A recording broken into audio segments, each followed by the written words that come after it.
Este programa contém imagens e relatos da Segunda Guerra Mundial. Aconselhamos critério dos telespectadores. A Segunda Guerra Mundial. O período histórico que trouxe à tona uma das mentes mais perversas da história.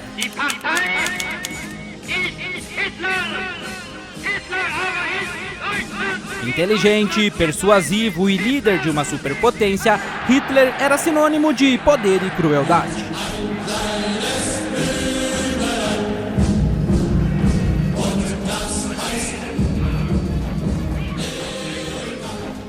O que muitos não sabem é que um acidente marcou a história do Führer e trouxe a ele problemas que o acompanharam até o fim de sua vida.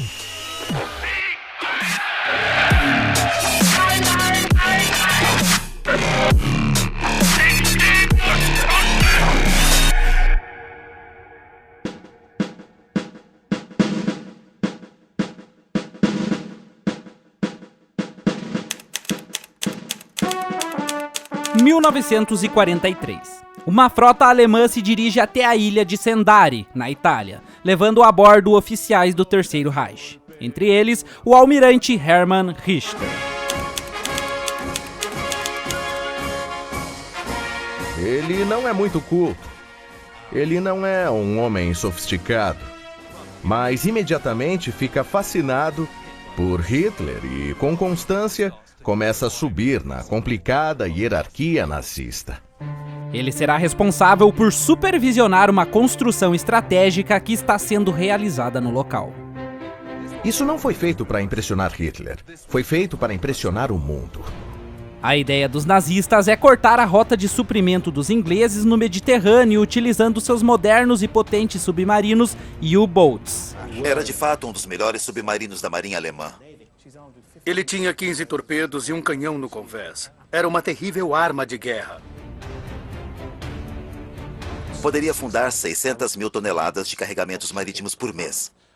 E isso tiraria a Grã-Bretanha da guerra. Os alemães poderiam ter vencido a Grã-Bretanha usando submarinos. Para isso, eles precisam de uma base onde os submarinos possam reabastecer e reparar possíveis danos. A construção começa em fevereiro de 1943 e se estende até julho do mesmo ano, quando o almirante Hermann Richter é assassinado. Ele sofreu ferimentos sérios em 43. Ele tinha sido um soldado talentoso no final da Primeira Guerra e ganhou a Cruz de Ferro. O regime fascista, liderado por Benito Mussolini, aliado do regime nazista, havia acabado de cair, com o próprio Mussolini sendo preso e posteriormente morto. E a Alemanha temia uma traição por parte dos italianos, mesmo após uma garantia de lealdade dada pelo novo governo. Os fatos que se sucederam apenas aumentaram esse temor. Sendo assim, após a morte do almirante Hermann e não querendo perder a base que estava em construção e era de total importância para o Terceiro Reich, Hitler ordena que as embarcações voltem para a Alemanha e decide então ir pessoalmente até a ilha de Sendai.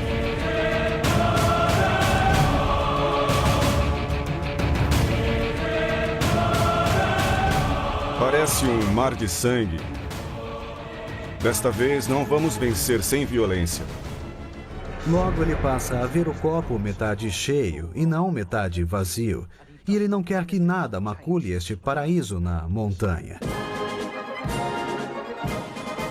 Nessa altura da guerra, o Führer já havia sofrido diversos atentados contra a sua vida e estava cada vez mais cuidadoso e paranoico. Muitos conspiradores acreditavam no exército alemão. Acreditavam que era um exército nobre e que estava sendo pervertido por Adolf Hitler e pelos nazistas, principalmente com aquelas atrocidades horríveis que ocorriam na frente oriental. O grande problema que qualquer assassino tinha em tentar matar Hitler era a questão do acesso. Entretanto, um dos raros momentos de descuido do líder nazista aconteceu exatamente na ilha de Sendai, durante a sua visita à construção da base. Hitler leva um tiro.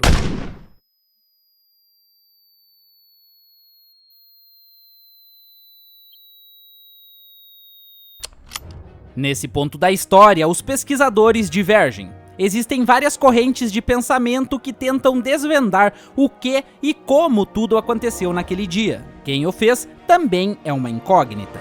Alguns acreditam que um atirador de elite infiltrou-se na base. Já outros acham que havia um espião entre os trabalhadores ou soldados que ali estavam e que ele seria o responsável pela ação. E a terceira corrente de pensamentos acredita em um traidor, um alemão puro que por algum motivo queria a destruição da base. Foi uma medida desesperada. Não tinham muitas oportunidades e quando viam uma, tinham que fazer dar certo. Apesar das divergências sobre o que aconteceu naquele fatídico dia e sobre quem era o atirador, existem fatos que são comprovados e que os pesquisadores concordam com sua veracidade. A intenção de quem fez tudo aquilo era unicamente de destruir a base e não de matar o Führer. A presença de Hitler no local foi algo tão repentino que o próprio atirador não sabia que o encontraria lá. Isso talvez explique o porquê ele não foi assassinado. Provavelmente, se o atirador soubesse que um dos alvejados era Hitler, não hesitaria em voltar e matá-lo. Ou então, teria atirado em algum ponto fatal. Ele havia assistido a uma distância pequena e estava convicto de que ninguém na sala poderia ter sobrevivido. O tiro acertou os testículos do líder nazista, comprometendo o seu membro e obrigando os médicos a retirarem uma de suas gônadas. Depois daquilo, ele começou a ver sua sobrevivência como mais uma evidência da intervenção divina. Como ele explicou para o seu médico, ele disse: "Sou imortal, sou invulnerável." A partir desse dia, Hitler começou a ser chamado de monobola e saco vazio. Ele também vivia caindo, afinal, saco vazio não para em pé. Mentira, ele mataria quem ousasse falar algo do tipo, mas o pessoal comentava nos corredores da Toca do Lobo. O Führer foi resgatado consciente. Apesar da violência do tiro, ele acertou apenas os testículos, atravessou e não atingiu nenhum outro órgão ou osso do ditador. Até hoje, ninguém sabe quem foi a pessoa que atirou em Hitler, quase o matando e acabando com a guerra antecipadamente, e como ele fez para invadir e destruir a base sem ser visto ou capturado. O ditador se recuperou rapidamente, mas teve que conviver com a falta de um dos seus testículos e a incapacidade de ter filhos até o fim de sua vida.